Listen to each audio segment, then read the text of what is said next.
بسم اللہ الرحمن الرحیم۔ السلام علیکم ورحمۃ اللہ وبرکاتہ۔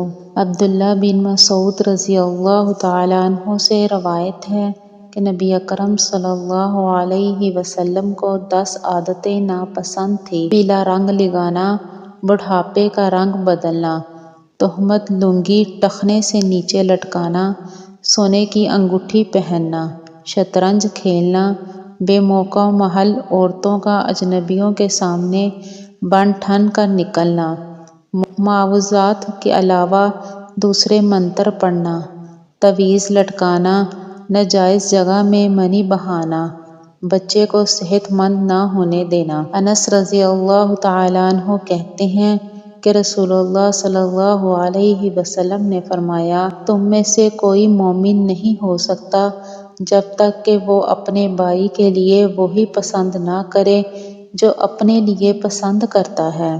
حضرت انس رضی اللہ تعالیٰ عنہ کہتے ہیں کہ رسول اللہ صلی اللہ علیہ وسلم نے فرمایا، تم میں سے کوئی مومن نہیں ہو سکتا جب تک کہ میں اس کے اپنے بال بچوں، اس کے ماں باپ اور تمام لوگوں سے زیادہ اسے محبوب نہ ہو جاؤں۔ ابو موسیٰ اشعری رضی اللہ تعالیٰ عنہ کہتے ہیں کہ رسول اللہ صلی اللہ علیہ وسلم نے فرمایا، جو عورت عطر لگائے اور پھر لوگوں کے سامنے سے گزرے تاکہ وہ اس کی خوشبو سونگھیں تو وہ زانیہ ہے۔